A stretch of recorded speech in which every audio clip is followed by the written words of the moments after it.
Sportsline Podcast. I'm Andrew Damelin, sitting in for Bubba O'Neill. So excited for today's guest. His top three priorities in life are family, faith, then basketball, in that order. He is the head coach of the McMaster men's basketball team and a proud Chinguacousy chief. It's Patrick Tatham. Patrick, thanks so much for joining us. Thanks for having me. I appreciate it. First vivid basketball memory is the first question I like to ask. You grew up in Toronto, moved to Scarborough, went over to Brampton, 12, 13 years old. Where in that part of your upbringing is your first vivid basketball memory?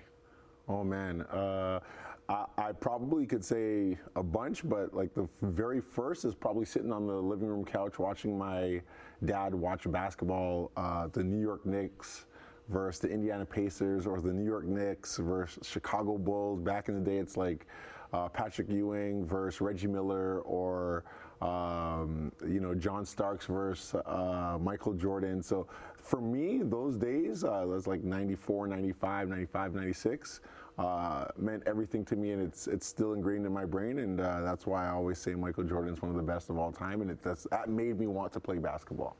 The mid-90s is where I live with basketball. The Knicks, I'm thinking of, Charlie Ward, Derek Harper, Charles Smith. Great names. And that was a gritty team, a Pat Riley coach team. Mm-hmm. You've talked about your style of play being tenacious and gritty. What part of your upbringing sort of infused those values into how you played the game? Yeah, I grew up in Scarborough, so Scarborough wasn't like the easiest place to live, but I also watched my mom and dad, who are immigrants to Canada, and they had to work tirelessly just to provide for myself and my two younger sisters. So just being able to watch them on an everyday basis really kind of ingrained in me to kind of work and be tenacious at everything I do, whether it's on the court or off the court in the classroom, or in a office where I have to work and do small things to allow myself to have some wins or success on a basketball court. So you've had two strong parents, immigrated from Jamaica, met in Canada, and infused these values in you. Now, at the same time, as you've spoken about in a previous podcast that we talked about before we went on the air, you fell on some hard times, let's say, as a kid in grade 7. And your life, so many points in your life, it's just serendipity to me. Like, there's the values that you're trying to, to espouse and to embody, but there's also, in grade 7, you get in trouble with the law, as you say. Yeah. And part of your, I don't know if punishment's the right word, but it's community service. And you get placed in a basketball gym as part of your community service. At that point in your life, how much was basketball ingrained in you, and how much did what you did in that school sort of propel you into being a big basketball dreamer? There was, I think about the tipping point. That was my tipping point, to be honest with you. I think it was a perfect intersection in terms of being in trouble, but also loving basketball, and then finding a way to kind of mesh the two together so that I have success, and being able to do community service work through the sport of basketball in my Malvern Community Town Center was amazing. And truthfully, once I was doing it, it made me want to be a part of a team, and that was the first time I've ever been a part of a team. And I guess the rest is history, because I went on to play high school basketball and play prep basketball, or you can call it OBA basketball, and so forth and so forth. So that first entryway to a team sport for me was everything, and I attribute it to me kind of getting in trouble and having to pay some community service work. So you go to Brampton, you're a star at Chinguacousy. I went to Vaughan Road Academy, not quite the program, nice. But we played against teams like Bathurst Heights, where Denham Brown, who played in the NBA, was drafted by the Sonics. Yeah. And so I was quasi part of that scene. But can you take me inside the Chinguacousy gym for a second? When a road team walked into that gym and you guys are warming up, what is a road team feeling walking into that arena? Yeah, I think they were tough times back then when we had any visiting team visit us at Chinguzi Secondary. That year that we had a really good year, we went to OFSA. I actually had about 7 or 8 guys transfer to Chinguzi. One guy being 7'5" and Jerry Skalowski. Another guy being 6'5", Sefton Barrett, who actually went on to play at Central Michigan, is doing some training now in Brampton. We were a really good team, and I feel like all the teams, when they saw us, it was like, oh no, this is trouble. We're just going to try to survive where we can, and what a great year it was. I'll never forget those high school days. And I still keep in contact with many of my teammates to this day. One of the coaches I've covered for the Raptors 905, and he was assistant with the Raptors, Patrick Tatham. When he was praising his players, he'd often use the word swagger. Some sort of chip on their shoulder. Mm-hmm. Was that part of the identity of your team and you specifically, not only in high school, but when you moved on to play at Cleveland State? Yeah, actually, the fun fact, in high school, my high school coach was a man by the name of Tony Sims, Anthony Sims, but he goes by Tony Sims. One of the youngest players to ever play on our national team, senior men's national team. He was my coach, and he used to breathe confidence into me and swagger into me, saying that, hey, listen, you're just as good as all those other guys that are a little older than you, and the Denham Browns, the Kevin Messiahs, the Tristan Martins, but you just got to believe it. And you're going to be a big fish in a small pond, so there's no need to go anywhere else and play. Just play here and understand that you're as good as anybody else. And I took that to heart, and I figured out how to be as best as I possibly could and earned a scholarship at Cleveland State. And though I was a big fish in a small pond, I was going to a bigger pond now, and I was just another fish in a massive pond. But I feel like the days in high school and having that confidence led me down a path at Cleveland State that allowed me to be a very good role player, a team captain, a Horizon League defensive team member. So it kind of boded well for me and allowed me to have 4 really good years at Cleveland State. And you started most of all of those 4 years. And you talk about your defensive prowess, but I had one date for you, and I'm wondering if you could spot what happened on that date. It is, I believe, February 5th, 2005. February 10th, 2005. Oh my goodness, February 5th, 2005. That is so long ago. Oh my gosh. It's the glory days. What team is it? Do you have any idea? So February 10th, you're obviously on Cleveland State. Yeah. Now, okay, it was against Butler. Oh my gosh, yeah, all right, nice, great times. I think that might have been on the road at Butler. And that's a memorable day in my own mind as well, because that was my career night at Butler. We hadn't beaten Butler as a team or a program for over maybe 10, 12 years. So going into Hinkle Fieldhouse and playing with some of my older teammates, I was actually on a sprained ankle. There was high expectations just for myself as a first-year kid into his second semester, and we go into Hinkle Fieldhouse and essentially upset Butler on their court. First time in I want to say it was 18 years that we've ever beaten Butler. And that was a memorable time for sure. As a matter of fact, Brad Stevens was sitting there as an assistant coach, which I guess you can call it 15 or 10 years down the line. We meet up and I actually work for him and the Boston Celtic organization. So it was pretty cool, pretty full circle moment. 20 points, 5 boards, 2 for 3 from the 3-point line. For us lay people, can you describe what it feels like to be feeling it? I don't know, you just get to this space, you're in a zone, and it's like anything you put up just kind of falls. But, my game has always been predicated on my defense, and I get really amped up when I do get some defensive stops, or I get a deflection or take a charge. And that game, I'll never forget, they had a young man by the name of Polk, I think his name is. He was a really good player.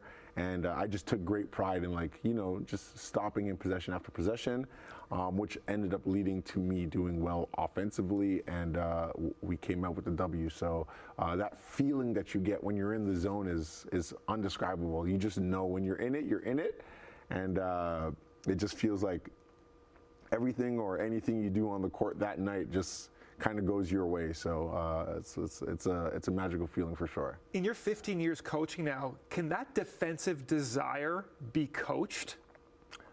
I do think so. Yeah, I actually do. And you can kind of find a way to kind of tap into it with some of your guys, and hopefully it spreads like wildfire amongst maybe 5 guys or 9 guys that are playing in the game that night. So yeah, I do think that it can be coached, but sometimes it's innate in some guys, or one guy or 2 guys, and then it kind of starts to spread.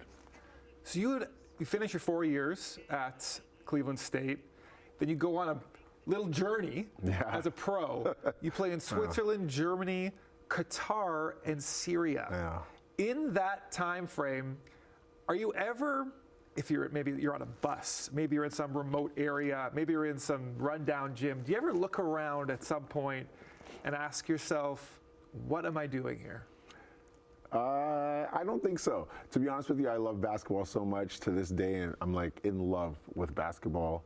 I think my kids, 8-year-old daughter and a 6-year-old son, I wear this T-shirt at home, and they're like, "Daddy, your T-shirt says basketball is my girlfriend."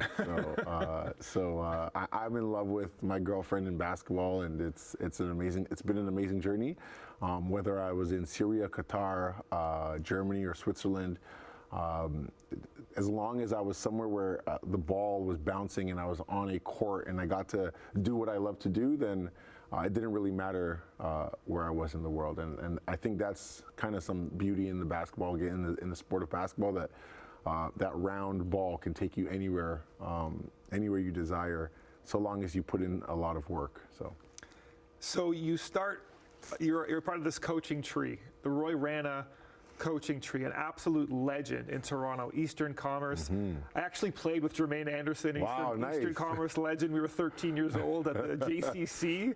He actually played like a little 4 or 5, if you could believe it. Nice. So Roy Rana has a presence about him, and you became an assistant at Ryerson under Rana for 4 seasons, I believe. And then Coach Rana took a sabbatical, and you were able to step in as the interim head coach. Before we even get to that incredible season as the interim head coach, the biggest lesson that Roy Rana taught you before you took over for him for that 1 year? Well, the biggest one for sure is to use my voice. When I felt like when I came in as an assistant under Roy, I was very much so like lead by example. So I'd pull guys aside, talk to them on like the low key, but I didn't really use my voice. And Roy commands his team to kind of listen and hear and execute. And I still remember a couple of the players saying, "PT, like, we love what you do on the court, we love what you say, but like sometimes we want to hear you at halftime, or we want to hear you in a huddle." So that in itself really helped me to kind of hone in on my own coaching skills, and understanding that like your presence and your voice can kind of really make a team come together and kind of play for a greater good. So one lesson for sure is using my voice. Players have a ton of praise for Coach Rana. They also call him a pain in the butt to play for, and brought the best out of them. Was he a pain in the butt to coach under in the best possible way? No, actually, you know what? He just holds people to a very high standard, right? And what if you're working with him, he has his own standards, and you got to be able to kind of match it. If you're not matching it, then it's probably just not your cup of tea. And I feel like his standards aligned with my standards. I just really wanted to be a head coach. I know he wanted to be a winning head coach. So just kind of meshing the two together meant that I just had to keep myself as clean as possible when it came to preparation and deliverance with what we're trying to do, or execution, and just like your work, your body of work. If you're going to do something, make sure you're doing it clean and professional. So I learned a ton from him, and I mean, it helped me because he went on to coach with the Sacramento Kings. He's now coaching in Japan, and he's coached our national team, and I think I've done everything he's done, and I'm just continuing to do more, I guess. So you move on, we don't move on, you take the interim head coaching job, and I imagine no one is truly ready to take any head coaching job before they actually get it.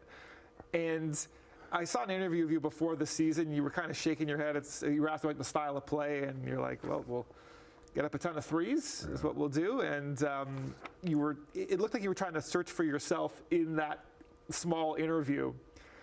What did you learn that you couldn't have possibly known before stepping into that head coaching job? Oh my gosh, so much. You learn so much on the fly. It's like you were thrown in the fire, and I'm thankful it was with a bunch of kids that I had already known and I recruited. But I mean, they say in basketball, especially in coaching, you never know how hot it's going to be until you're one seat over. Like when you're that guy making all the decisions. So that interim year when I had to make all the decisions, I had to learn how to manage my staff. I had to learn how to manage the end of the bench, the guys that weren't playing as much, and had to learn how to manage support staff. So it was really a fun year.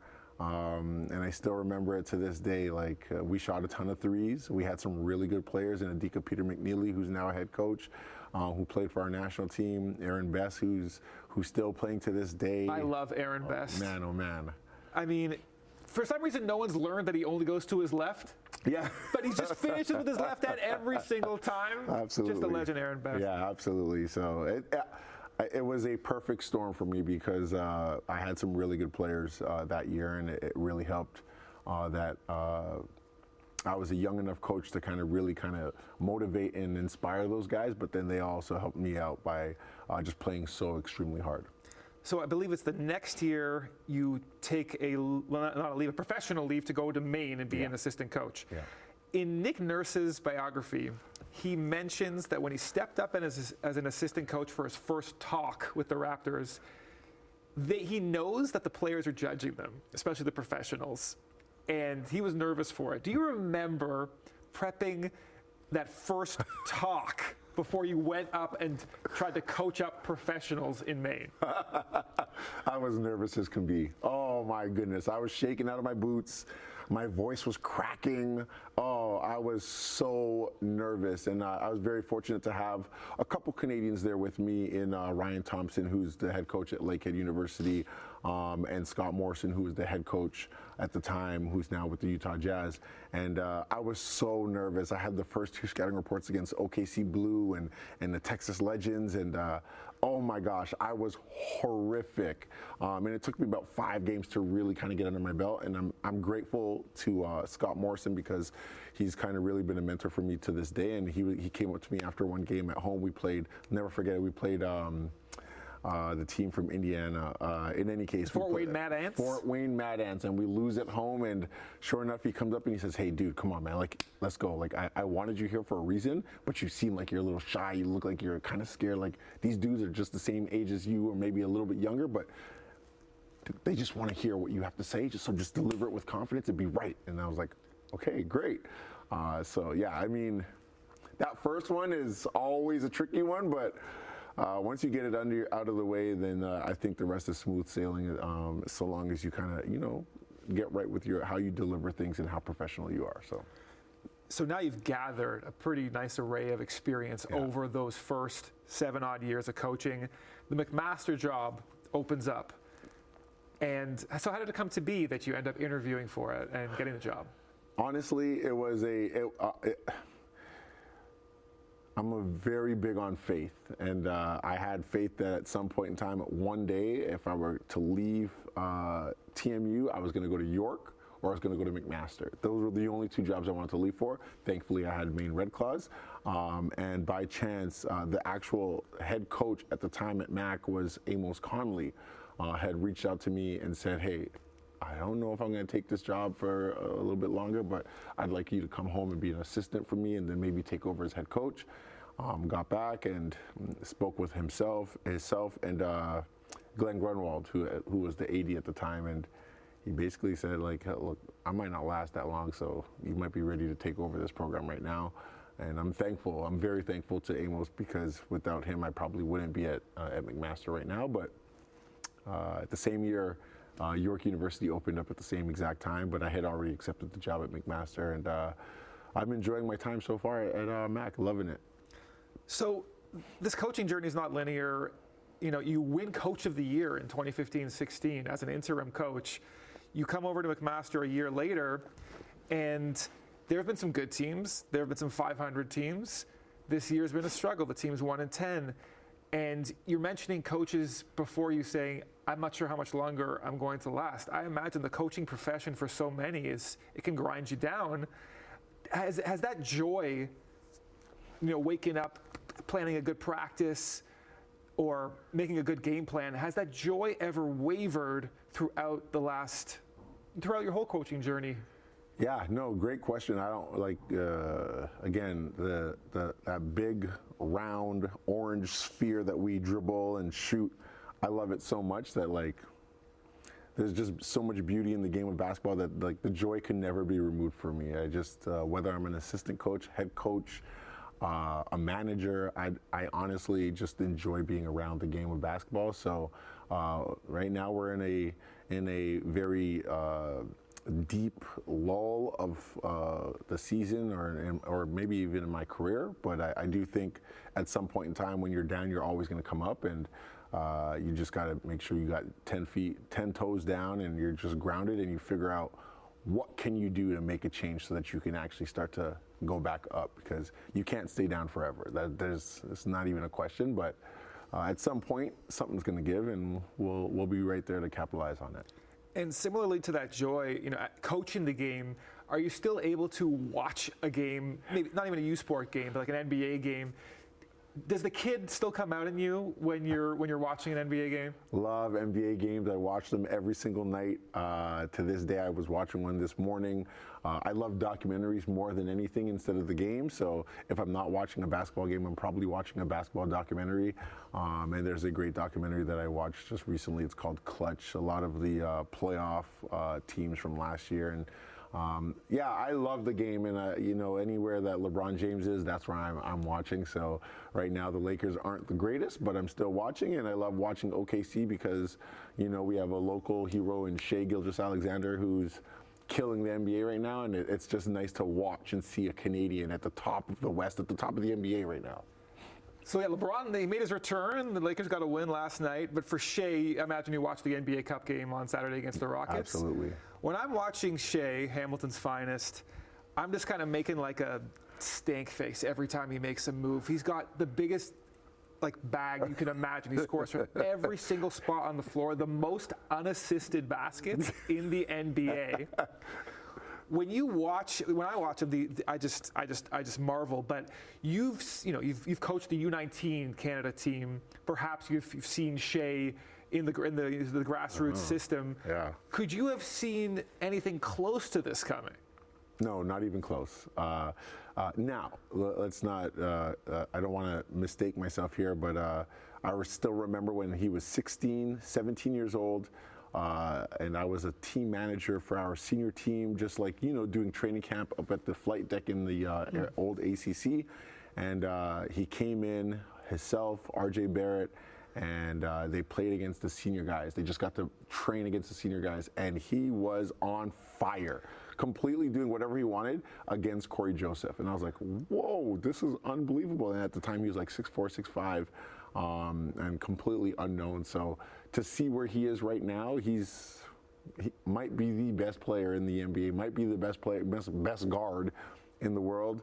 It's remarkable, and it's definitely, like, you could have seen it back then, but he's just kind of transcended into like a whole different kind of monster. And there's this maturity about him when he speaks to the media. He's clearly a leader on this team, and he and Coach Daignault are clearly like the two top voices that bring it to everybody on OKC. They got title aspirations, and who knew when, you know, the Clippers traded for Paul George and got Kawhi that Shai Gilgeous-Alexander was going to turn into this, but he brings an amount of joy just to that team. And listen, Coach, I'm glad to see that you're still joyful despite what's been a bit of a difficult season.